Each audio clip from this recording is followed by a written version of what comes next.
तो चलिए पढ़ लेते हैं मानव में पोषण किस प्रकार से होता है, मनुष्य में पोषण कैसे होता है, ठीक ना। हम जानते हैं मनुष्य एक सर्वाहारी जीव होता है जो भोजन के रूप में मांस मछली तथा हरे पेड़ पौधे दोनों को ग्रहण करता है। इसलिए मनुष्य के अंदर भोजन को पचाने के लिए एक सुविकसित पाचन तंत्र पाया जाता है, ठीक है, जिसके माध्यम से वह भोजन को अच्छे तरीके से पचा पाता है, ठीक है। इस तरह से मनुष्य के अंदर भी पोषण होता है। तो हम जानते हैं कोई भी जीव रहता है, यदि उस जीव के अंदर पोषण हो रहा है तो पोषण के टोटल कितने चरण होंगे, 5 चरण होंगे, चाहे वह कोई भी जीव रहे। उसी तरह मानव भी एक जीव है, तो मानव के अंदर भी यदि पोषण की क्रिया होगी तो मानव के अंदर भी पोषण के कितने चरण होंगे, तो 5 चरण होंगे, ठीक। वो पांचों चरण क्या क्या होते हैं हम लोग पहले भी पढ़ चुके हैं, फिर भी पढ़ेंगे, ठीक है। पहला चरण होता है जिसको बोलते हैं भोजन का अंतर्ग्रहण, ठीक है। पहले भोजन का अंतर्ग्रहण करते हैं, फिर भोजन का पाचन होता है, ठीक है, फिर भोजन का अवशोषण होता है, फिर स्वांगीकरण होता है, फिर अंतिम में बहिक्षेपण होगा। सभी जीवों के अंदर ये 5 चरण होते हैं, तो होते हैं। यदि उनके अंदर पोषण होगा तो 5 चरण होगा। तो मानव के अंदर भी पोषण हम लोग पढ़ रहे हैं, तो मानव के अंदर भी जब पोषण पढ़ेंगे तो मानव के अंदर भी का हमको ये 5 चरणों को पढ़ना पड़ेगा। पहला चरण क्या होता है, अंतर्ग्रहण। इसको चलिए हम लोग थोड़ा सा पढ़ लेते हैं। पहला अंतर्ग्रहण, ठीक है, यानी इस चैप्टर में हम लोग सबसे ज़्यादा पाचन पे ध्यान देंगे, ठीक है। हालांकि हमको सबको पढ़ना ऐसी बात नहीं है, लेकिन पाचन तंत्र ज़्यादा है, इसको हमको विस्तार से पढ़ना पड़ेगा, ठीक है। चलिए पहला चरण क्या होता है, अंतर्ग्रहण, उसको देख लेते हैं, ठीक है। फिर हम लोग पाचन तंत्र पे आते हैं। पहला चरण क्या होता है, अंतर्ग्रहण, ठीक है ना, अंतर्ग्रहण, ठीक है। अब देखिए अंतर्ग्रहण के बारे में हम ज़्यादा कुछ लिखेंगे नहीं, बस आपको बता देंगे, ठीक है ना। लिखेंगे तो ज़्यादा टाइम बर्बाद होता है, ठीक है ना, इसलिए हम लिखेंगे नहीं, खाली समझा देते हैं आपको, ठीक है ना। अंतर्ग्रहण किसे कहते हैं, यानी वह प्रक्रिया जिसके द्वारा कोई भी जीव भोजन को ग्रहण करता है, उसी प्रक्रिया यानी उसी विधि को क्या बोलते हैं, अंतर्ग्रहण बोलते हैं। यानी वह विधि जिसके माध्यम से मनुष्य भोजन को ग्रहण करेगा, उस विधि को बोलेंगे कौन सी, अंतर्ग्रहण। यानी भोजन को अंदर ग्रहण करना ही क्या कहलाता है, अंतर्ग्रहण। अब बताइए मनुष्य भोजन को कैसे अंतर्ग्रहण करते हैं, तो हाथ है मनुष्य के पास, हाथ से उठा करके उसको मुंह के अंदर ले जा करके रख देते हैं, इसी को बोलेंगे कौन सी, अंतर्ग्रहण, ठीक है। तो अंतर्ग्रहण में देख रहे हैं यानी मनुष्य का जो हाथ थोड़ा बहुत तो सहायक है क्योंकि हाथ से उठा रहा है, ठीक है ना। लेकिन मनुष्य जब अंतर्ग्रहण करता है ना, तब उसका जो मुख है ना, तो मुख में क्या क्या होता है, हम जानते हैं मुख के सामने 2 ओंठ होता है। ये ओंठ भी क्या होता है, अंतर्ग्रहण में सहायक होते हैं, ठीक है। कैसे, जैसे मान लीजिए हमको कोई तरल पदार्थ खाना पीना है, हम जानते हैं भोजन के रूप में हम लोग 2 चीज़ खा पाते हैं, या तो वो ठोस होगा या फिर तरल होगा, ठीक है। कोई तरल पदार्थ हमको पीना है तो हम देखेंगे ओंठ के माध्यम से ही पी पाते हैं। यदि ओंठ न रहे का उसको हम खींच पाएंगे, नहीं खींच पाएंगे, ठीक है। जैसे मान लीजिए हमको चाय पीना है तो ओंठ के माध्यम से उसको चूस के लेकर के पी लेते हैं। मान लीजिए भोजन मुख में रख दिए, ओंठ बंद नहीं किए, क्या पता भोजन बाहर आ गया, इसलिए ओंठ का भी बहुत महत्वपूर्ण भूमिका होता है। ये ओंठ देखिए हम लोग को बोलने में भी सहायता करता है, ठीक है ना। यदि ओंठ को देखिए इधर उधर घुमाइए मत, अच्छे से बोल भी नहीं पाएंगे, ठीक है ना। तो ओंठ देखिए हम लोग को बोलने में भी सहायता करता है। तो इस तरह से देख रहे हैं कि भोजन को अंतर्ग्रहण करने के लिए हम लोग का ओंठ क्या है, बहुत आवश्यक अंग है। अब तो भोजन का अंतर्ग्रहण हो गया, बस अंतर्ग्रहण में इतना पढ़ना है, ठीक है। भोजन को का वह विधि जिसके द्वारा भोजन अंदर ग्रहण किया जाता है उसी को क्या बोलते हैं, अंतर्ग्रहण। अब अंतर्ग्रहण हो गया तब भोजन का क्या हो जाएगा, यहाँ से पाचन स्टार्ट हो जाएगा। दूसरा चरण कौन सी, भोजन का पाचन। यही हम लोग पढ़ेंगे पाचन तंत्र के बारे में। जहाँ मनुष्य के अंदर पाचन तंत्र, क्यों, क्योंकि मानव में पोषण पढ़ रहे हैं, तो मनुष्य के अंदर हमको पाचन तंत्र दूसरा चरण पढ़ना पड़ेगा, ठीक है। तो दूसरा चरण कौन सी है, पाचन, ठीक है। दूसरा कौन सी है, पाचन। हम इसको ऐसे लिख रहे हैं, मनुष्य में पाचन, ठीक है ना, मनुष्य में, ठीक है ना, पाचन तंत्र, ठीक है ना, मनुष्य में पाचन तंत्र। अब पाचन तंत्र दूसरा चरण होता है, ठीक है, पाचन दूसरा चरण होता है। अब पाचन तंत्र किसे कहते हैं, ध्यान से सुनिएगा। पाचन पहले समझ लीजिए, यानी वह प्रक्रिया जिसके माध्यम से जटिल कार्बनिक यौगिक को सरल कार्बनिक यौगिक में बदल देते हैं, उसी को क्या बोलते हैं हम लोग, पाचन बोलते हैं। उसी को क्या बोलेंगे, पाचन बोलेंगे, ठीक है। यानी पाचन एक प्रकार की क्रिया है जिसके माध्यम से जटिल कार्बनिक पदार्थ को, जटिल खाद्य पदार्थ को सरल खाद्य पदार्थ में बदल देते हैं, उसी को बोलते हैं हम लोग कौन सी, पाचन बोलते हैं। अभी पाचन होता है किसके माध्यम से, पाचन तंत्र के माध्यम से। यानी हमारे शरीर के अंदर अंगों का कुछ ऐसा समूह है जो भोजन को पचाने का काम करता है, उन्हीं अंगों के समूह को क्या बोलते हैं हम लोग, पाचन तंत्र बोलते हैं। अब इस पाचन तंत्र के टोटल 2 भाग होते हैं। पाचन तंत्र देख लीजिए, पाचन तंत्र जो है ना, वो उसके क्या भाग होते हैं, 2 भाग होते हैं। पहले वाले भाग को बोलते हैं हम लोग आहार नाल, यानी पाचन तंत्र के कितने भाग होते हैं, 2 भाग होते हैं। चलिए दोनों को हम लोग लिख लेते हैं, फिर आगे समझेंगे। पहले वाले को बोलते हैं आहार नाल, ठीक है ना, आहार नाल बोलते हैं। पहला वाला भाग हो गया आहार नाल, ठीक ना, और दूसरे वाले भाग को बोलते हैं हम लोग पाचक ग्रंथियाँ, ठीक ना, पाचक ग्रंथियाँ। पहला हो गया आहार नाल, दूसरा होता है पाचक ग्रंथियाँ, ठीक ना। तो देख लीजिए हमारे पाचन तंत्र के कितने भाग, 2 भाग, पहला आहार नाल, दूसरा पाचक ग्रंथियाँ। अब देखिए आहार नाल किससे कहते हैं। आहार नाल एक, ठीक ना, मांसल, मांसल मतलब मांस की बनी हुई है, ठीक ना। आहार नाल एक मांसल, ठीक ना, नली होती है, नली होती है जो हमारे मुख से स्टार्ट होकर के हमारे गुदा द्वार तक जाती है। उस पूरे नली को हम लोग क्या बोलते हैं, आहार नाल। यानी इसी आहार नाल से कौन सी भोजन हो करके जाते जाते जाते हमारे कहाँ तक पहुँच जाता है, गुदा द्वार तक पहुँच जाता है, वहाँ से फिर उसका उत्सर्जन कर दिया जाता है, ठीक है। तो आहार नाल कहाँ से स्टार्ट होता है, हमारे मुख से स्टार्ट होकर के हमारे गुदा द्वार तक जाता है, ठीक है ना। इसकी लंबाई कितना होती है, इसकी लंबाई जो होती है ना वो लगभग 8 मीटर होती है। इस आहार नाल की लंबाई कितना होती है, 8 मीटर होती है। अब इस आहार नाल के अंतर्गत कौन कौन अंग आएंगे, इसको देख लीजिए। आहार नाल देखिए मुख से स्टार्ट हो जाता है, तो पहला भाग कौन सा हो जाएगा, मुख गुहा। फिर यहाँ से एक नली निकली रहती है, इसको क्या बोलते हैं हम लोग, ग्रास नली बोलते हैं। इसको क्या बोलते हैं हम लोग, ग्रास नली बोलते हैं। फिर यहाँ पर पेट में आएगा, पेट के बाद भोजन छोटी आंत में जाएगा, फिर बड़ी आंत में जाएगा, फिर गुदा द्वार द्वारा बाहर निकल जाएगा। ये सब का हो गया आहार नाल के भाग। चलिए एक एक करके लिख लेते हैं, अभी सबको विस्तार से हम लोग पढ़ेंगे, ठीक है। पहला भाग, पहला कौन सा हो गया, ठीक ना, पहला हो गया मुख गुहा, ठीक है, मुख गुहा, मुख गुहा हो गया। दूसरा भाग हो गया जिसको बोलते हैं कौन सी, पहला मुख गुहा, दूसरा कौन सी, ग्रास नली, ग्रास नली, ठीक है, ग्रास नली हो गया। तीसरा भाग होता है जिसको बोलते हैं हम लोग अमाशय, ठीक ना, अमाशय, ठीक ना। चौथा भाग हो जाएगा जिसको बोलते हैं हम लोग छोटी आंत, ठीक ना, छोटी आंत हो गया। अब पंचवा वाले को बोलते हैं कौन सी, बड़ी आंत, ठीक ना, बड़ी आंत कहेंगे। तो इसी बड़ी आंत में भी गुदा द्वार को भी पढ़ा देंगे, या तो छठवां भाग कर लीजिए कौन से, गुदा द्वार, ठीक ना, गुदा द्वार, ठीक है। इतना भाग होते हैं किसके, इस आहार नाल के। और दूसरा देख लीजिए कौन सी है, पाचक ग्रंथियां हैं। अब हमारे भोजन को पचाने के लिए कुछ ग्रंथियां भी सहायक होती हैं। अब ग्रंथियां क्या होती हैं, ग्रंथियां उसे कहते हैं, ग्रंथि हमारे शरीर में उपस्थित एक थैलीनुमा संरचना होती है जो किसी एंजाइम, हार्मोन या फिर किसी रस का निर्माण करती हैं। जो क्या करते हैं, जो एंजाइम होते हैं वो हमारे भोजन को पचाने में महत्वपूर्ण भूमिका निभाते हैं। इसीलिए हमको कुछ ग्रंथियों के बारे में पढ़ना पड़ेगा, ठीक है। पहला ग्रंथि हम लोग पढ़ेंगे लारी ग्रंथियां के बारे में। किसके बारे में, लारी ग्रंथियां के बारे में, लारी ग्रंथियां, ठीक है। यानी लारी ग्रंथियों के बारे में हम लोग को पढ़ना पड़ेगा। दूसरा ग्रंथि हम लोग पढ़ेंगे, ठीक है, पहला लारी ग्रंथि हो गया, दूसरा हम लोग को पढ़ना पड़ेगा यकृत के बारे में। यकृत भी हमारे शरीर का एक ग्रंथि है, सबसे बड़ा ग्रंथि है, ठीक है, जिसको बोलते हैं लीवर। लीवर भी भोजन को पचाने में महत्वपूर्ण भूमिका निभाएगा, ठीक है। तो लीवर के बारे में पढ़ेंगे। तीसरा ग्रंथि हम लोग पढ़ेंगे अग्नाशय के बारे में, ठीक है, अग्नाशय, अग्नाशय जिसको बोलते हैं पैनक्रियाज। ये अग्नाशय भी हमारे भोजन को पचाने में महत्वपूर्ण भूमिका निभाता है, क्योंकि यहाँ से भी एंजाइम निकलेगा, वो भोजन को पचाने में मदद करेगा। इस तरह से अग्नाशय भी पढ़ेंगे। अग्नाशय भी एक ग्रंथि है, मिश्रित ग्रंथि है, ठीक है ना। इसको हम लोग जब हम लोग ग्रंथि वाला चैप्टर पढ़ेंगे तो और विस्तार से पढ़ेंगे। अभी यहाँ जितना आवश्यक है उतना हम लोग पढ़ लेंगे, ठीक है। अग्नाशय पढ़ लेंगे, उसके बाद चौथा, ठीक है, अग्नाशय के बाद और ग्रंथियों के बारे में पढ़ना पड़ेगा। जब हम लोग छोटी आंत पढ़ेंगे ना, वहाँ पर भी कुछ ग्रंथि पढ़ने को मिलेगा, ठीक है, जिसको बोलते हैं हम लोग आंतरिक ग्रंथियाँ, यानी आंत्र ग्रंथियाँ बोल दीजिए या तो आंतरिक ग्रंथियाँ बोल दीजिए, ठीक है, जो कहाँ पर पाई जाएंगे, छोटी आंत में, ठीक है। बस इतना ग्रंथ के बारे में पढ़ लेंगे, इतना अंग के बारे में पढ़ लेंगे, हम लोग का पूरा पाचन तंत्र का हो जाएगा खत्म। यानी पाचन वाला चरण क्या हो जाएगा, खत्म। फिर पाचन के बाद फिर क्या होगा, अवशोषण। यहीं पर अवशोषण भी पढ़ लेंगे। पाचन जब जो भी पढ़ेंगे उसके बाद अवशोषण पढ़ लेंगे, फिर स्वांगीकरण, फिर बहिक्षेपण, हम लोग का पूरा मानव में पोषण खत्म हो जाएगा, ठीक है ना। चलिए, अच्छा यहाँ तक तो कोई दिक्कत नहीं हुआ होगा, ठीक है। अब इसको हम लोग चलिए एक एक करके अब हम लोग विस्तार से पढ़ लेते हैं। पूरे मानव में, मतलब मनुष्य के अंदर पूरा पाचन तंत्र किस प्रकार से होता है, इसको हम लोग मिटा देते हैं।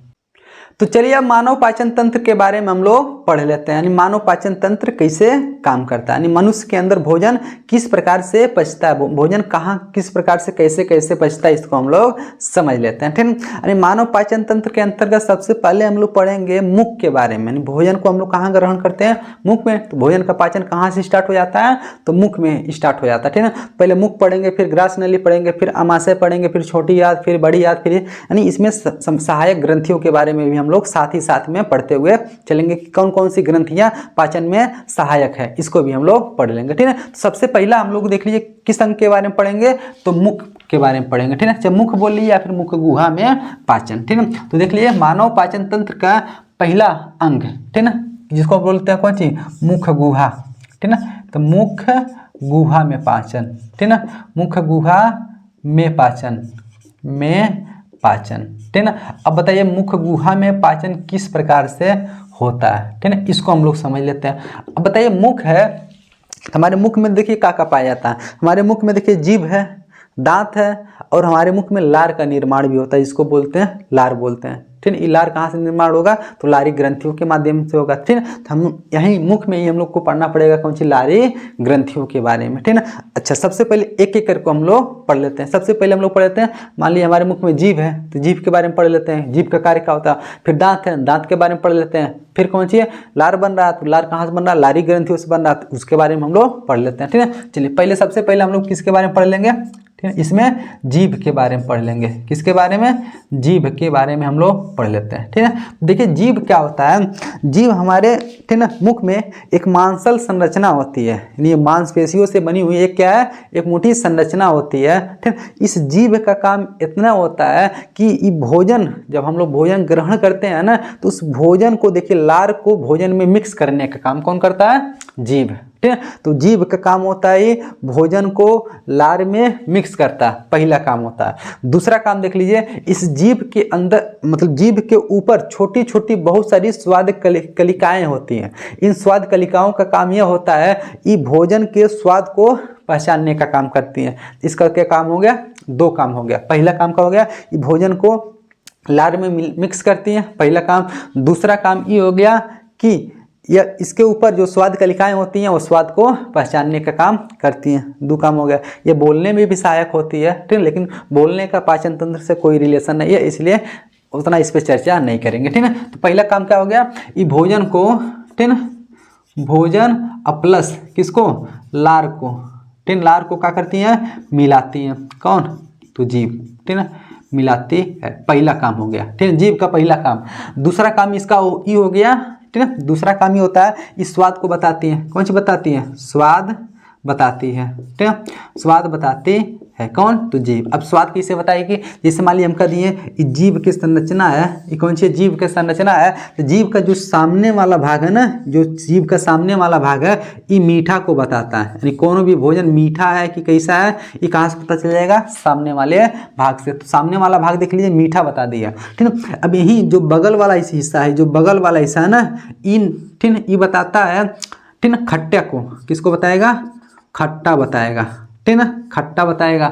लेकिन जो सबसे पीछे वाला भाग होता है ना, ये कड़वा बताता है। ठीक है, कड़वा बताता है। अब यही देखिए जो किनारे किनारे वाला भाग नमकीन भी बताता है, क्या बताएगा, नमकीन। ठीक है ना, कि कौनो भी भोजन को नमकीन है कि उसमें नमक की मात्रा है कि नहीं है, ये भी कौन बताता है, यही किनारे किनारे वाला भाग। और सबसे पीछे वाला भाग का बताएगा, कड़वा बताएगा। ठीक है, बस जीभ के बारे में इतना हम लोग पढ़ेंगे। ज़्यादा अध्ययन करेंगे तो बहुत बड़ा लेक्चर हो जाएगा, बहुत ज़्यादा पढ़ना पड़ेगा, आप लोग भी बोर हो जाएंगे। ठीक है, जीभ के बारे में इतना पता होना चाहिए। जीभ भोजन को लार में मिलाने का काम करता है, स्वाद को बताता है। स्वाद कहाँ से पता चलेगा, सामने वाले भाग से जीभ के का मीठा पता चलेगा, किनारे वाले से खट्टा और नमकीन पता चलेगा, सबसे पीछे वाले भाग से क्या पता चलेगा, कड़वा पता चलेगा। ये तो जीभ के बारे में इतना हम लोग पढ़ लिए। ठीक है, अब बताइए जीभ के अलावा और क्या होता है, तो दांत है। ठीक है, अब दांत के बारे में पढ़ लेते हैं। दूसरा उथी कौन सी है, दांत। चलिए दूसरा चीज़ कौन सी है, जी मुख में दांत है, तो दांत के बारे में पढ़ लेते हैं। तो दांत के बारे में हम लोग पढ़ लेते हैं। ठीक है, अच्छा दांत देखिए, दांत जो होता है ना, वो हमारे शरीर का सबसे कठोर अंग होता है। ठीक है ना, हमारे शरीर का सबसे कठोर अंग यदि कोई है तो कौन सी है, दांत है। अब ये दांत का काम होता है, दांत का काम यही होता है, ये भोजन को काटने का काम करता है, भोजन को चीरने फाड़ने का काम करता है, और भोजन को पीसने का काम करता है। ठीक है, कौन करता है ये सब, तो दांत करते हैं। तो देख लीजिए दांत भी, तो देख लीजिए भोजन के पाचन में सहायता कर रहा है, नहीं कर रहा। आप कोई बड़ा सा चीज़ खा लिए तो डायरेक्ट नहीं पचेगा, पहले उसको छोटे छोटे टुकड़े में तोड़ेंगे। ठीक, किसके माध्यम से, दांत के माध्यम से। ठीक, इसलिए ये भी भोजन के पाचन में सहायता करता है। ठीक, ये जो दांत होता है ना, ये टोटल 4 प्रकार का होता है। क्या प्रकार का, 4 प्रकार का। पहला वाले को बोलते हैं हम लोग कृंतक, पहले वाले को बोलते हैं कृंतक। ठीक है ना, दूसरे वाले को बोलते हैं हम लोग रदनक। ठीक है ना, दूसरे वाले को बोलते हैं रदनक, तीसरे वाले को बोलते हैं हम लोग अग्रचवर्णक, अग्रचवर्णक, ठीक है। तीसरे वाले को बोलते हैं अग्रचवर्णक और चौथे वाले को बोलते हैं हम लोग चवर्णक, ठीक है ना, चवर्णक। तो देख लीजिए हमारे मुख में क्या प्रकार के दांत होते हैं, तो 4 प्रकार के दांत होते हैं। पहला का हो गया कृंतक, रदनक, अग्रचवर्णक और चवर्णक होते हैं, ठीक है। इसके बारे में पढ़ लेते हैं। कृंतक का काम यही होता है ये भोजन को काटने, ठीक है ना, भोजन को क्या करता है, काटता है, ठीक है ना, भोजन को काटता है, भोजन को क्या करता है, काटेगा। मान लीजिए कोई भी भोजन सीधे काट लेंगे तो सामने वाला क्या होता है, कृंतक होता है, सामने वाले क्या बोलते हैं हम लोग, कृंतक बोलते हैं, ठीक है ना। रदनक का काम ये होता है ये भोजन को चीरता फाड़ता है, ठीक है ना, चीरता या फिर फाड़ता है, ठीक है ना। भोजन को चीरता और फाड़ता कौन है, तो रदनक। जो किनारे किनारे जो नुकीले वाले दांत होते हैं ना, वही उसी को बोलते हैं कौन चीज, रदनक बोलते हैं, ठीक है। तो कृंतक हो गया, रदनक हो गया। फिर अगला कौन सी है, अग्रचवर्णक और चवर्णक, ठीक है ना। ये दोनों का काम होता है ये भोजन को पीसने का काम करते हैं, ठीक है ना, भोजन को पीसने का काम करते हैं, ठीक है। भोजन को क्या करना होता है, इनका काम पीसना होता है, भोजन को चबाना या फिर पीसना। चलिए चबाना या फिर कौन सी होता है, पीसना। भोजन को चबाने और पीसने का काम कौन करता है, तो ये चवर्णक, ठीक है। तो देख लीजिए हमारे मुख में 4 प्रकार के दांत हो गए, कृंतक, रदनक, अग्रचवर्णक और चवर्णक। एक भोजन को काटेगा, एक भोजन को चीड़ेगा फाड़ेगा, एक भोजन को पीसेगा, हाइयो भोजन को चबाएगा और पीसेगा, ठीक है। अब मनुष्य में दांतों की संख्या कितना होती है, तो 32 होती है। वयस्क मनुष्य में दांतों की संख्या कितना होती है, 32 होती है। लेकिन कोई शिशु है, ठीक है, यानी वयस्क मनुष्य नहीं है, शिशु है, उसके शरीर के अंदर यानी उसके मुख के अंदर दांतों की संख्या 32 नहीं बल्कि कितना होगा, 20 होगा। इसको भी समझ लेते हैं कैसे 32 होता है, कैसे कब 20 होता है, ठीक है। अच्छा बताइए वयस्क मनुष्य की बात कर रहे हैं पहले। वयस्क मनुष्य में, ठीक है, जो कृंतक की संख्या होती है ना, जो कृंतक की संख्या होती है वो 8 होती है। कितना होती है, 8 होती है। अभी आगे बताएंगे कहाँ कहाँ 8 होता है, ठीक है। कृंतक कितना हो गया, 8 हो गया। जो रदनक की संख्या होती है ना वह 4 होती है। 8 4 कितना हो गया, 12 हो गया। 8 4 कितना हो गया, 12 हो गया, ठीक है। जो अग्रचवर्णक होता है ना ये भी, इनकी भी संख्या कितना होती है, 8 होती है। कितना होती है, 8। लेकिन जो चवर्णक की संख्या होती है ना इनकी संख्या होती है 12। अब बताइए टोटल कितना हो गया, 8 4 12, 12 8 20, 20 12 कितना हो गया, 32। इसलिए वयस्क मनुष्य में दांतों की संख्या कितना होती है, 32 होती है। अब बताइए कृंतक 8 कहाँ होती है, तो सामने वाला देखिए 4 ऊपर 4 नीचे, क्या हो गया, कृंतक 8 हो गया। रदनक देखिए 2 ठो ऊपर नुकीला नुकीला, 2 ठो नीचे नुकीला नुकीला, 4 हो गया। 8 4 12 हो गया। फिर कौन सी, अग्रचवर्णक, यानी नुकीले वाले पीछे देख लीजिए क्या ठो रहा, यानी 2 ठो इस साइड ऊपर 2 ठो इस साइड ऊपर, 4 ऊपर 4 नीचे, 8 हो गया। कौन सी, अग्रचवर्णक। कौन सी, चवर्णक देख लीजिए, यानी इनकी संख्या कितना होती है, 12, मतलब 6 ऊपर होगा 6 नीचे, मतलब 3 इस साइड में अंदर की तरफ, 3 इस साइड में अंदर की तरफ, 3 3 6, अच्छा ऊपर कितना हो गया, 12 हो गया। इस तरह से कहाँ वयस्क मनुष्य के अंदर दांतों की संख्या कितना होती है, 32 होती है। लेकिन शिशु में कितना होती है, शिशु में कोई शिशु है, ठीक ना, उसके अंदर दांतों की संख्या कितना होती है, खाली उसके अंदर 20 होती है। अब 20 कैसे होता है उसको समझ लीजिए।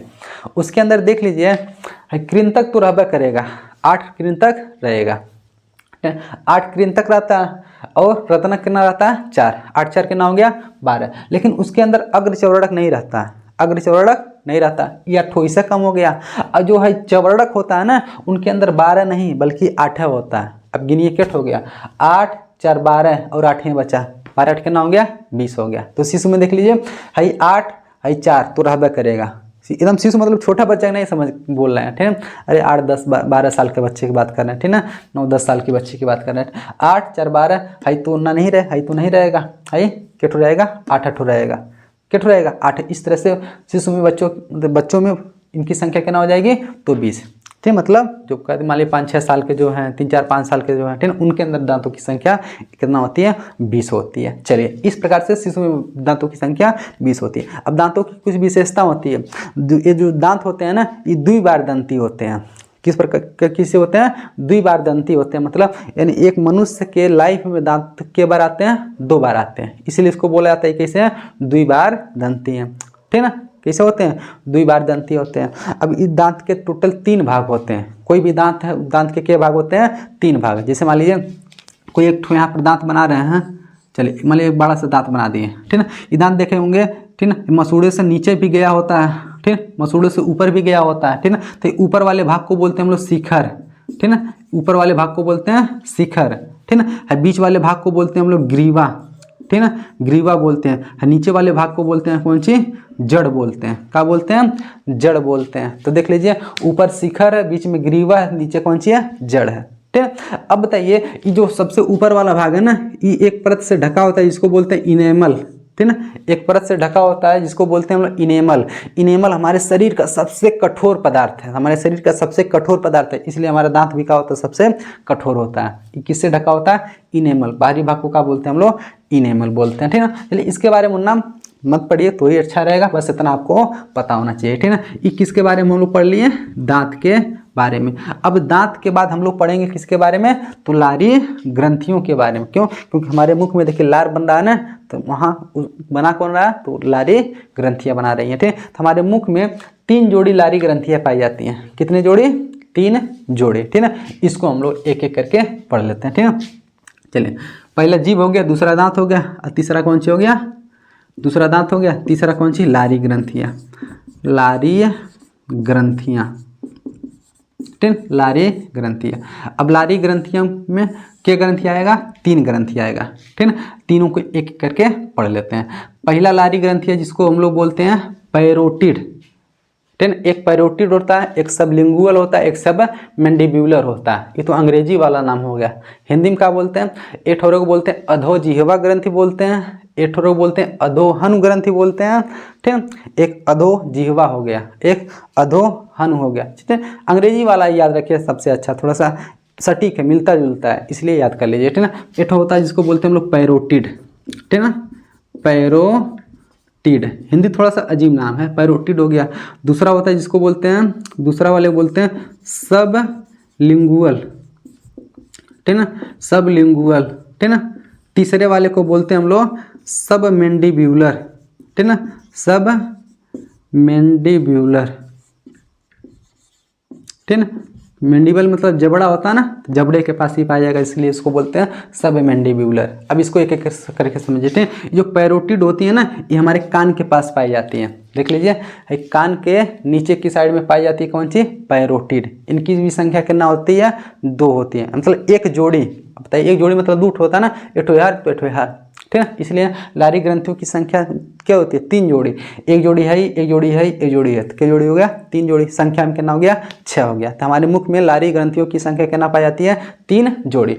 एक पैरोटिड एक जोड़ी, दूसरा सबलिंगुअल, तीसरा सब मैंडिब्यूलर। सब पैरोटिड कहाँ पाया जाता है, कान के यहीं जस्ट नीचे, कान के नीचे पाया जाएगा कौन सी, पैरोटिड। दूसरा कौन सी है, सबलिंगुअल, ठीक है। ये सबलिंगुअल जो है ना, ये हमारे जीभ के नीचे पाया जाता है। कहाँ, जीभ के नीचे, कहाँ रहेगा, जीभ के नीचे। सब मैंडिब्यूलर, मैंडिबल मतलब होता है जबड़ा, यहाँ जबड़े के नीचे, यहाँ जबड़े पीछे के साइड में, यहाँ जबड़े के नीचे में यहाँ पाया जाएगा कौन सा ग्रंथ, तो सब मैंडिब्यूलर, ठीक है। चलिए लिख लेते हैं, ये कहाँ पर पाया जाएगा, कान के नीचे, कान के पास या कान के नीचे पाया जाएगा, ठीक है।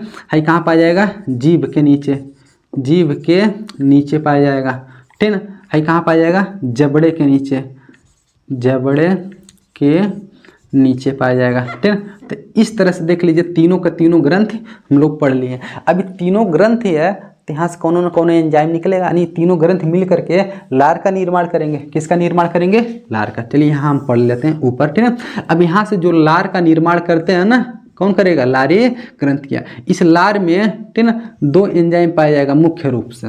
पहला को बोलते हैं हम लोग टायलिन, ठीक ना, कौन सी, टायलिन एंजाइम पाया जाएगा। पहला एंजाइम कौन सा पाया जाएगा, टायलिन, ठीक है, कौन सा, पहला। और दूसरा एंजाइम पाया जाएगा जिसको बोलते हैं हम लोग लाइसोजाइम, ठीक ना, लाइसोजाइम। देख लीजिए, इस लार में के एंजाइम पाए जाते हैं, 2 एंजाइम। पहला होता है कौन सी, टायलिन, दूसरा लाइसोजाइम। अब एक एक करके पढ़ लेते हैं। लाइसोजाइम का काम क्या होता है, टाइलिन का काम क्या होता है, ठीक है। हम लोग देखिए पाचन पढ़ रहे हैं, सब देखिए पाचन के अंतर्गत हम लोग को पढ़ना पड़ेगा, ठीक है। लाइसोजाइम का काम क्या होता है, मान लीजिए हम लोग कोई भोजन ग्रहण किए, उस भोजन में जो भी बैक्टीरिया रहता है ना, उस बैक्टीरिया को मार देगा। कौन, हमारे लार में कौन सी है, तो लाइसोजाइम है। लाइसोजाइम उसको मार करके मुख में ही खत्म कर देगा, ताकि आप बीमार नहीं पड़ेंगे, ठीक है। ये क्या कर देता है, जीवाणु का भक्षण करता है। क्या करता है, जीवाणु का क्या करता है, भक्षण मतलब उनको मार के खत्म कर देता है। कौन, लाइसोजाइम। दूसरा एंजाइम कौन सी है, टाइलिन। टाइलिन का काम यही होता है, जो कुछ भी हम लोग खाते हैं, फिर जो हम लोग मान लीजिए भोजन ग्रहण करते हैं, कार्बोहाइड्रेट मंड के रूप में रहता है, तो उस मंड को शर्करा में बदल देता है। कौन, तो यही टाइलिन, ठीक है। मंड यानी स्टार्च को शर्करा में बदल देता है, ठीक है। चाहे मंड बोलिए या फिर स्टार्च बोलिए, टाइलिन क्या कर देता है, स्टार्च को, ठीक है, स्टार्च को किस में बदल देगा, तो शर्करा में बदल देगा, ठीक है ना। इस शर्करा किस शर्करा में बदलता, उस शर्करा को बोलते हैं मल्टोज। किस में बदल देगा, मल्टोज में बदल दिया, ठीक है ना। यानी ध्यान से देखिएगा, टाइलिन जो एंजाइम है, ये हम लोग के भोजन में जो स्टार्च है, वही पूरा स्टार्च नहीं, खाली आंशिक रूप से थोड़ा बहुत खाली बचता हमारे मुख में, ठीक है ना। यानी आंशिक रूप से स्टार्च को किस में बदल दिया, शर्करा जिसको क्या बोलते हैं, मल्टोज। अब बताइए, मल्टो यानी शर्करा जो है ना, ये कैसा रहता है, स्वाद में मीठा रहता है। इसीलिए कहा जाता है, मान लीजिए ऐसा यानी कौन कार्बोहाइड्रेट वाला सामान खा रहे हैं, जैसे मान लीजिए रोटी खा रहे हैं, चावल खा रहे हैं, ठीक है, केला खा रहे हैं, इसको ज़्यादा समय तक जब मुख में आप लोग चबाएंगे ना, तो मुख में इसका पाचन होने लगेगा। स्टार्च किस में बदलने लगेगा, ये शर्करा में यानी मल्टोज में। अब मल्टोज का होता है, मीठा होता है, इसलिए मीठा लगने लगेगा। ज़्यादा समय तक रोटी को मुख में चबाइए, आपको कुछ समय बाद देखेंगे हाँ ये हल्का हल्का मीठा लग रहा है। चावल भी हल्का हल्का मीठा लगने लगता है। क्यों, क्योंकि देखिए पच करके टाइलिन उसको पचा करके किसी में बदल देता, तो शर्करा में बदल देता, और शर्करा का होता है, मीठा लगता है, ठीक है। तो इस प्रकार से अभी तो देख लीजिए हम लोग कहाँ पढ़े, खाली मुख में पाचन कैसे होता है। अब मुख के बाद भोजन कहाँ जाएगा, पीछे एक साइड में जाएगा ना। अब पीछे एक साइड में देखिए, यहाँ से दो नली निकल रहता है, दो नली, एक को बोलते हैं ग्रास नली, दूसरे वाले को बोलते हैं हम लोग श्वास नली। श्वास नली तो हम लोग पढ़ेंगे किसमें, तो हम लोग पढ़ेंगे कहाँ, जब श्वसन तंत्र पढ़ेंगे तब, ठीक है। अब देखिए ध्यान से देखिएगा, यानी सबसे पहले हम लोग मुख पढ़े, मुख का जो पीछे वाला भाग होता है ना, मुख का जो पीछे वाला भाग होता है ना, उसको बोलते हैं हम लोग ग्रसनी। अब उसी ग्रसनी से दो नली निकला रहता है, ठीक है। एक को बोलते हैं श्वास नली, एक को ग्रास नली। अब ग्रास नली में भोजन पहुँच जाएगा। अब ग्रास नली में जो भोजन पहुँचेगा, वहाँ पर भोजन का पाचन नहीं होगा, ठीक है, भोजन का पाचन नहीं होगा। बस खाली वो एक माध्यम है मुख, यानी भोजन को मुख से कहाँ तक ले जाने का, पेट तक ले जाने का, ठीक है ना। बाकी उसमें भोजन का पाचन नहीं होता है। ग्रास नली में जो भोजन गति करता है ना, वो क्रमाकुंचन गति से गति करता है। किस गति से गति करता है, क्रमाकुंचन गति से, ठीक है। अभी उसको आगे हम लोग अच्छे से चर्चा करेंगे। बस अभी इतना बताइए, आप लोग को मुख में भोजन का पाचन समझ में आया कि नहीं, ठीक है ना। तो आशा करते हैं आप लोग को अच्छे से समझ में आया होगा। तो चलिए अब पढ़ लेते हैं कि अमाशय में पाचन किस प्रकार से होता है, यानी हम लोग मुख में पाचन कैसे कैसे होता है, इसको हम लोग पढ़ लें, ठीक है। अब मुख के बाद भोजन कहाँ जाएगा, अमाशय, यानी जिसको हम लोग पेट भी बोलते हैं, पेट में जाएगा। अब किसके माध्यम से जाएगा, तो ग्रास नली के माध्यम से जाएगा। तो हम जानते हैं ग्रास नली में भोजन का पाचन नहीं होता है, वह केवल एक माध्यम प्रदान करता है कि भोजन को मुख से कहाँ तक, पेट तक जाने के लिए, ठीक है। अब इस ग्रास नली में जो भोजन होता है ना, वो किस गति से जाता है, तो वह क्रमाकुंचन गति से जाता है। क्रमाकुंचन गति क्या होता है, उसको समझ लीजिए। मान लीजिए हम लोग का ग्रास नली है, ठीक है, इधर से मान लीजिए इधर मुख है, मुख से जो भी भोजन आ रहा है, मान लीजिए भोजन का टुकड़ा है ना, अब यहाँ से जब ग्रास मतलब इस ग्रास नली से गुजरेगा ना, तो जहाँ पर जाएगा ध्यान से देखिएगा, भोजन जहाँ पर जाएगा देखेंगे वहाँ पर थोड़ा सा सब फूल जाएगा।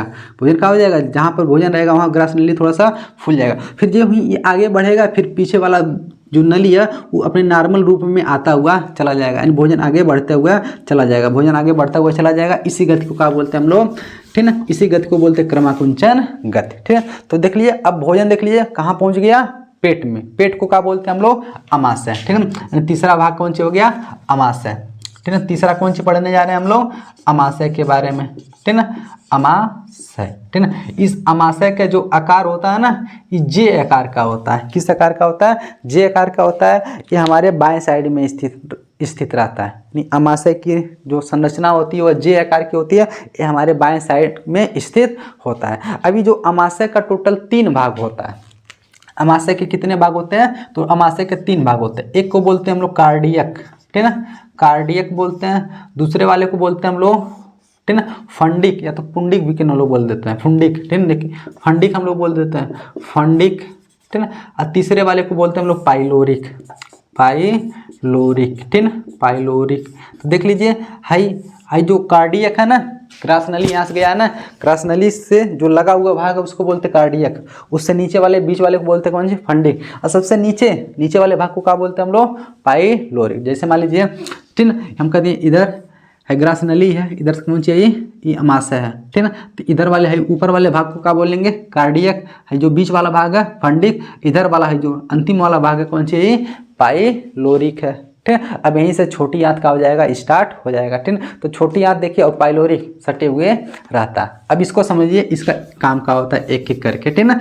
अब हम जानते हैं मुख में जितना भोजन पचना था तो पच गया, कहाँ गया, अब पेट में, ठीक है ना। अब इस पेट में, ठीक है, इस पेट में से एक रस निकलता है जिसको बोलते हैं हम लोग जठर रस, क्या बोलते हैं, जठर रस। अब जठर रस कहाँ से निकलता है, हमारे पेट में भी एक ग्रंथि पाई जाती है जिसको बोलते हैं हम लोग जठर ग्रंथि। उस जठर ग्रंथि से एक रस निकलेगा जिसको बोलेंगे कौन सी, जठर रस। अब उस जठर रस में देखिए कई चीज मिले होते हैं। उस जठर रस में पहले नंबर एक अम्ल निकलेगा जिसको बोलेंगे HCl, ठीक है, एक अम्ल निकलेगा HCl जिसको बोलेंगे। उसमें से एक श्लेष्मा भी निकलता है, यानी जिसको म्यूकस बोलते हैं, एक चिपचिपा पदार्थ निकलता है, वो भी निकलेगा, ठीक है। इसके साथ साथ इसमें से कई ठो एंजाइम भी निकलते हैं, जैसे हम कह दिए प्रोरेनिन हो गया, प्रोपेप्सिन हो गया, इस एंजाइम भी किस में रहते हैं, इसी जठर रस में, ठीक है। यानी इस अमाशय में से निकलेगा कौन सी, जठर रस, ठीक है ना, जठर रस। अब इस जठर रस में क्या रहेगा, इसको समझ लीजिए, आपको बताएं कौन सी, श्लेष्मा रहेगा, ठीक है ना, जिसको हम लोग बोलते हैं म्यूकस, म्यूकस बोलते हैं। एक एक करके पढ़ेंगे सबका काम क्या होता है, ठीक है ना। इसी में रहेगा कौन सी, HCl, एक अम्ल पाया जाएगा जिसका नाम कौन सी है, HCl यानी हाइड्रोक्लोरिक अम्ल, ठीक है ना। इसके बाद इसी में रहेगा प्रोपेप्सिन, प्रोपेप्सिन, ठीक है, प्रोपेप्सिन रहेगा, ठीक है ना। इसी में रहेगा प्रोरेनिन, प्रोरेनिन, ठीक है ना, प्रोरेनिन रहेगा।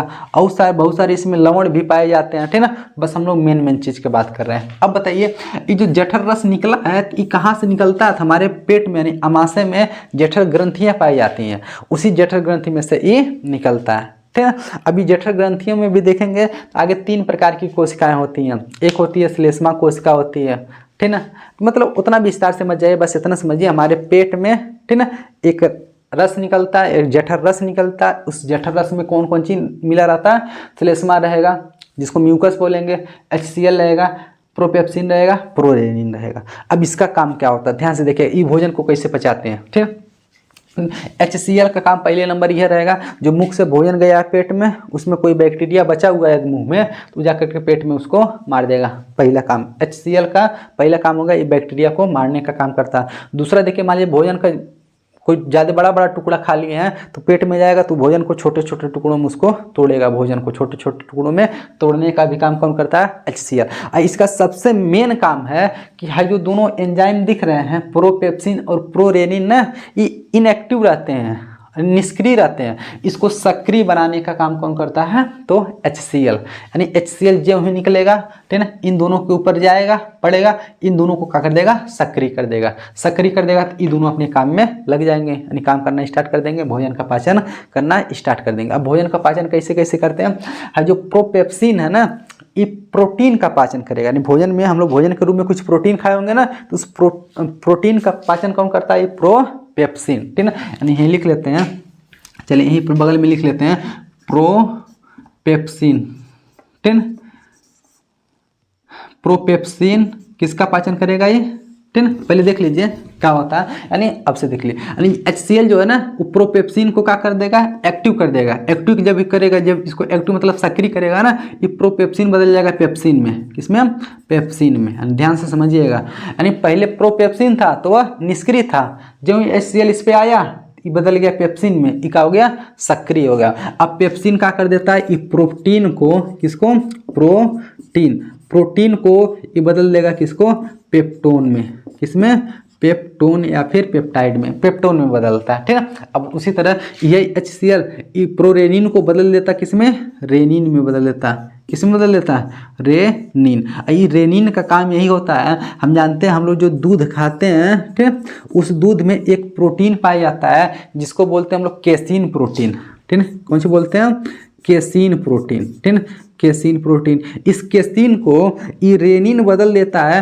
पैरा केसीन में, किसमें, पैरा केसीन में, ठीक है। यानी एक तरह से देख लीजिए कि हमारे शरीर में दूध का पाचन कौन करता है, तो प्रोरेनिन कब करेगा, जब HCl इस पे आके पड़ेगा तो रेनिन में बदलेगा। रेनिन देख रहे दूध में उपस्थित कौन प्रोटीन, केसीन प्रोटीन को बदलेगा, किसमें, पैरा केसीन। इसको क्या ना लोग बोलते हैं, इसको दूध से दही में बदलने का काम कौन करता है, तो वही रेनिन करता है। बस इतना काम होता है कौन सी, हमारे पेट में। अब बताइए श्लेष्मा का काम क्या होता है, इसका काम यही होता है हमारे पेट में जो अम्ल निकल रहा है ना, ठीक है ना, इस अम्ल से हमारे पेट के दीवारों को सुरक्षा प्रदान करता कौन है, श्लेष्मा।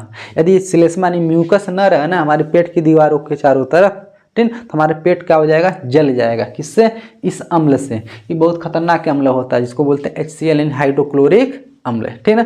इसलिए इस अम्ल से हमारे पेट को बचाने के लिए कौन जिम्मेदार है, तो श्लेष्मा यानी म्यूकस जिसको बोलते हैं, ठीक है। तो यहाँ से देख लीजिए यानी हमारे शरीर के अंदर यानी पेट में देख रहे हैं भोजन का पाचन यहाँ इतना हो गया, क्या, जो पेप्सिन था वो प्रोटीन को पेप्टोन में बदल दिया है, और रेनिन जो था वो दूध में केसीन प्रोटीन को किस में बदल दिया, पैरा केसीन में बदल दिया, ठीक है।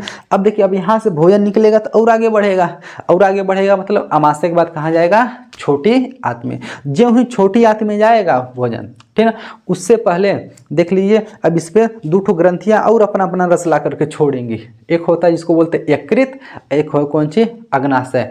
यकृत से निकलेगा कौन सी, पित्तरस, ठीक है, और अग्नाशय से निकलेगा अग्नाशयिक रस। ये भी अपना, ठीक है, जो कुछ भी रस एंजाइम निकालेंगे वो भी ला करके कहाँ मिलाएंगे, भोजन में मिलाएंगे, ठीक है। चलिए उसको भी हम लोग पढ़ लेते हैं, पहले इसको मिटा देते हैं। तो चलिए अब पढ़ लेते हैं कि छोटी आंत में भोजन का पाचन किस प्रकार से होता है, ठीक है। हम जानते हैं अब अमाशय के बाद भोजन पाचन के लिए कहाँ पर जाएगा, छोटी आंत में, ठीक है। तो छोटी आंत के भी टोटल 3 भाग होते हैं, एक को बोलते हैं ड्यूडिनम, दूसरे को बोलते हैं जेजुनम, और तीसरे वाले को बोलते हैं इलियम बोलते हैं, ठीक है। अब देख लेते हैं छोटी आंत में भोजन किस प्रकार से पचता है, ठीक है। ड्यूडिनम को हम लोग हिंदी में बोलते हैं गृहणी भी बोलते हैं, क्या बोलते हैं, गृहणी, ठीक है। इसका जो संरचना होता है यू आकार का होता है, किस आकार का होता है, यू आकार का, ठीक है। यहाँ देखिए कहाँ होता है, यानी ड्यूडिनम कहाँ होता है, जिसको बोलते हैं गृहणी। यहाँ पर देख लीजिए, यहाँ देखिए अमाशय हम लोग का, अमाशय से देखिए यहाँ पर एक पतली सी नली जो निकल रही है ना, ये पूरा देखिए, ये पूरा कौन सी छोटी आंत है, ठीक है। ये का टोटल छोटी है। छोटी आंत की लंबाई लगभग कितना होती है, 6 मीटर होती है, ठीक है। इसकी लंबाई बहुत ज़्यादा होती है, ठीक है, यानी इसी में घूम फिर करके यानी बहुत पतली नली होती है, इसकी लंबाई कितना होती है, लगभग 6 मीटर होती है, ठीक है। अब देखिए अमाशय से जो ही नली निकलती है ना, इसी को बोलते हैं हम लोग गृहणी बोलते हैं। इसको क्या बोलेंगे हम लोग, गृहणी, ठीक है, गृहणी, ठीक है। गृहणी भी कितना लोग बोल देते हैं, लेकिन गृहणी बोलिए, ठीक है। अब देख लीजिए, अब यहाँ पर देखिए भोजन का पाचन कैसे होगा, यानी छोटी आंत में भोजन का पाचन कैसे होगा। अब यहाँ पर भोजन को पचाने के लिए ना, अब यहाँ पर 2 ग्रंथियाँ सहायता करेंगी। एक ग्रंथि है जिसको बोलते हैं यकृत, और दूसरा ग्रंथि है जिसको बोलते हैं अग्नाशय, ठीक है ना। अब जो पहले यकृत क्या करेगा, यकृत, ठीक ना, यकृत में बनता है एक रस जिसको बोलते हैं हम लोग पित्तरस, क्या बोलते हैं, पित्तरस। अब इस पित्तरस का काम यही होता है कि भोजन को क्षारी करता है, ठीक है ना। भोजन को क्षारी करने का मतलब, अब यहाँ पर देखिए यहाँ पर अम्ल निकला था तो भोजन अम्ली था, ठीक ना। अब इस अम्ल को दूर करने के लिए यहाँ से पित्तरस निकलेगा, यानी यकृत से निकलेगा कौन सी, पित्तरस। ये पित्तरस इकट्ठा होता है यहीं पर पित्ताशय में, यानी यहीं पर एक थैला होता है जिसको बोलते हैं कौन सी, पित्ताशय। अब इस पित्ताशय में कौन सी स्टोर होगा, पित्तरस स्टोर होगा। समय समय पर यहाँ से निकल करके, ठीक है ना, यहाँ से एक पतली सी नली आती है, ये आकर कहाँ मिला देगा, इस ग्रहणी मिला देगा। अब भोजन का हो गया, अम्लीयता खत्म हो गया, भोजन कैसा हो गया, क्षारी हो गया।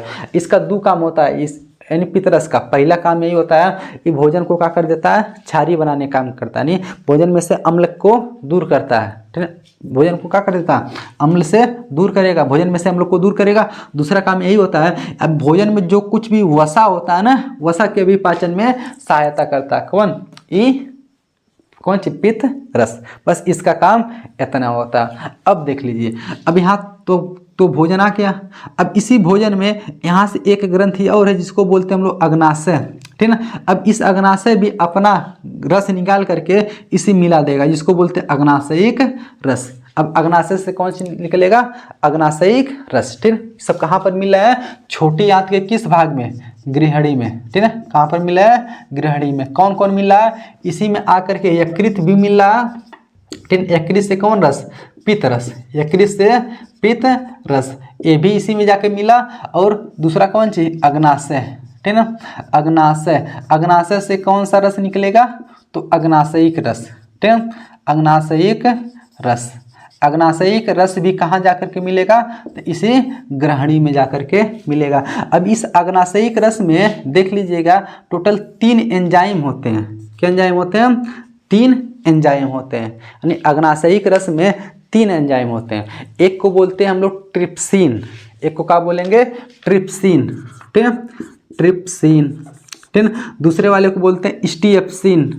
ठीक है, स्टीएप्सिन।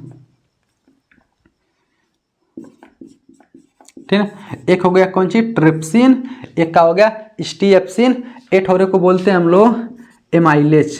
ठीक है, एमाइलेज बोलते हैं। तो देख लीजिए, यानी इस अग्नाशयिक रस में क्या ठोरा एंजाइम हो गया, 3 ठो, ट्रिप्सिन, स्टीएप्सिन, कौन सी, एमाइलेज। अब इसका काम क्या होता है, इसको अच्छे से समझ लेते हैं। पहला कौन सी है, ट्रिप्सिन। अच्छा बताइए, ट्रिप्सिन का काम ये होता है, ये जो होता है ना प्रोटीन का पाचन करता है। अब बताइए, अभी आपको बताया है कि अमाशय में भी प्रोटीन का पाचन हो गया था, प्रोटीन पेप्टोन में बदल गया था। अभी जो पेप्टोन था ना, ये जो पेप्टोन यहाँ बन गया था यहाँ पर अमाशय में, इस पेप्टोन को ठीक ना किस में बदल देगा, पेप्टाइड में। ठीक है, किस में, पेप्टाइड में बदल देगा। कौन बदलेगा, तो ये कौन, ट्रिप्सिन बदलेगा। ठीक है, इसका काम यही होता है। दूसरा कौन सी है, स्टीएप्सिन, और तीसरा कौन सी है, एमाइलेज है।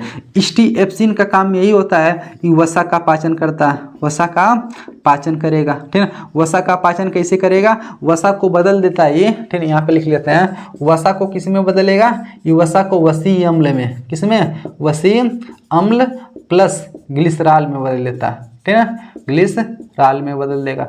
कौन बदलेगा, तो ये स्टीएप्सिन बदलेगा। बाकी बचा कौन सी, एमाइलेज बचा। अभी आपको बताया है, मुख में जो मतलब कार्बोहाइड्रेट बचा था, स्टार्च बच गया था, कुछ बचा हुआ था ना मुख में, खाली आंशिक पाचन हुआ था, जो बचेगा उसको कौन पचा देगा, तो ये एमाइलेज। ठीक है, ये किसका पाचन कर देता है, कार्बोहाइड्रेट बोल दीजिए या फिर कौन सी, स्टार्च बोल दीजिए। ठीक है, तो ये किसका पाचन कर देता है, स्टार्च का पाचन। ठीक है, स्टार्च का पाचन जो मुख में बच गया था उसका पाचन कौन कर देता है, ये एमाइलेज कर देता है। अभी देखिए, भोजन पूर्ण रूप से नहीं पचा है, हम आपसे कह रहे हैं पूर्ण रूप से नहीं पचा है। अब पूर्ण रूप से कहाँ पर पचेगा, इसी छोटी आंत में पचेगा, लेकिन अभी आगे पचेगा। ठीक है, यहाँ देखिए ग्रहणी में इतना चीज होता है, इतना काम होता है कहाँ पर, ग्रहणी में। ठीक है, उसके बाद भोजन देखिए आगे बढ़ेगा, आगे बढ़ेगा, कहाँ पहुँचेगा, इलियम वाले भाग में पहुँचेगा। ठीक है, अब इलियम वाले भाग में पहुँचेगा। अब इस पूरे जो आंत है ना, हमारा कौन सा आंत है, छोटी आंत है। इस छोटी आंत के सतह पर बहुत सारी ग्रंथियां रहती हैं, जिसको बोलते हैं हम लोग आंतरिक ग्रंथियां। क्या बोलते हैं, आंतरिक ग्रंथियां। उस आंतरिक ग्रंथियों में से भी निकलेगा कौन सी, एंजाइम निकलेगा। जैसे उसमें से बहुत सारा एंजाइम निकलेगा, जैसे उसमें से एक एंजाइम निकलेगा मल्टेज। ठीक है ना, एंजाइम का नाम कौन सी, मल्टेज हो गया। ठीक है ना, एक एंजाइम निकलेगा सुक्रेज निकलेगा। ठीक है ना, मल्टेज हो गया, सुक्रेज हो गया, लैक्टेज हो गया। ये सब एंजाइम कहाँ से निकलेगा, छोटी आंत से। ठीक है, अब ये एंजाइम का काम यही होता है। अभी आपको बताया था मुख में शर्करा का पाचन हुआ था, मतलब किस में बदल गया था, मल्टोज में। यहाँ पर भी देखिए शर्करा स्टार्च का पाचन हुआ, किस में बदलेगा, मल्टोज में। अब यहाँ जो मल्टोज बचेगा ना, वो छोटी आंत की आंतरिक ग्रंथि है, उसको मल्टोज को किस में बदलेंगे, ठीक है, ग्लूकोज में बदल देंगे। ठीक है, इस तरह से देखिए भोजन का पाचन हो गया। अब मान लीजिए मल्टोज को ग्लूकोज में बदल दिए, सुक्रोज रहेगा तो उसको भी ग्लूकोज में बदल लेंगे। ठीक है, गैलेक्टोज रहेगा तो उसको भी किस में बदल देंगे, ग्लूकोज में बदल देंगे। कौन, आंतरिक ग्रंथियां। ठीक है ना, इस तरह से हमारे छोटी आंत में भोजन का पाचन पूर्ण रूप से क्या हो जाता है, खत्म। पूर्ण रूप से भोजन का पाचन कहाँ पर खत्म हो जाता है, तो छोटी आंत में खत्म। अब छोटी आंत में ही भोजन का अवशोषण भी होता है। अब छोटी आंत में, ठीक है, इलियम वाले भाग में इस तरह से उभार की तरह से, उंगली नुमा उभार की तरह से कुछ संरचना, बहुत सारी संरचना पाई जाती हैं, ठीक है, जिसको बोलते हैं हम लोग रसांकुर बोल दीजिए, या तो विलाई बोलते हैं, विल्ली बोलते हैं, ठीक है। इसका काम यही होता है कि पचित भोजन का अवशोषण करती है, यानी जो भोजन पच गया है उसको अवशोषित करके कहाँ मिला देती है, रुधिर में। क्योंकि इस बिलाई में, ठीक है, मान लीजिए एक बिलाई की संरचना बना रहे हैं तो कुछ इस प्रकार से बनता है, ठीक है। अब इसमें देखिए भोजन का अवशोषण ऐसा हो जाता है, भोजन का अवशोषण हो जाता है, इधर रुधिर आई रहती है, अंदर कौन सी आता है, रुधिर। रुधिर उसको अवशोषित करके कहाँ लेके चला जाता है, पूरे शरीर में।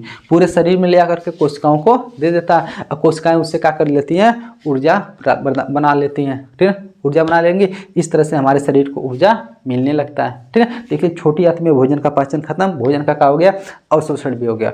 अब बचा जो अपचित भोजन बचा है, ठीक है, जो पानी वानी पिए थे हम लोग, वो कहाँ गया, वो चला जाता है कहाँ पर, बड़ी आंत में। देखिए यहाँ से बड़ी आंत स्टार्ट हो जाता है, यहाँ से कौन सा आंत, बड़ी आंत स्टार्ट हो जाता है। तो बड़ी आंत के भी देखिए 3 भाग है, देखिए ऊपर की ओर जा रहा है, इसको बोलते हैं आरोही, कौन सी, आरोही बृहद्रांत, बृहद्रांत, ठीक है। बृहद्रांत्र मतलब ये होता है बड़ी आंत, ठीक है। तो इस तरह से अनुप्रस्थ है का, इसलिए इसको बोलेंगे अनुप्रस्थ, अनुप्रस्थ बृहद्रांत्र, बृहद्रांत्र, ठीक है ना। बृहद्रांत मतलब बड़ी आंत, ठीक है। देखिए नीचे की ओर आई है का, है आरोही हो गया, है अनुप्रस्थ हो गया, है कौन सी हो गया, नीचे की ओर आई है, तो इसलिए इसको बोलेंगे हम लोग अवरोही, अवरोही बृहद्रांत, बृहद्रांत्र, ठीक है। तो देख लीजिए बड़ी आंत के भी क्या भाग, 3 भाग। इस बड़ी आंत में बस एक का काम होता है, ये पानी यानी जल का क्या कर लेता है, अवशोषण कर लेता है। जल को अवशोषित करके अपचित भोजन को कहाँ भेज देता है, यहाँ पर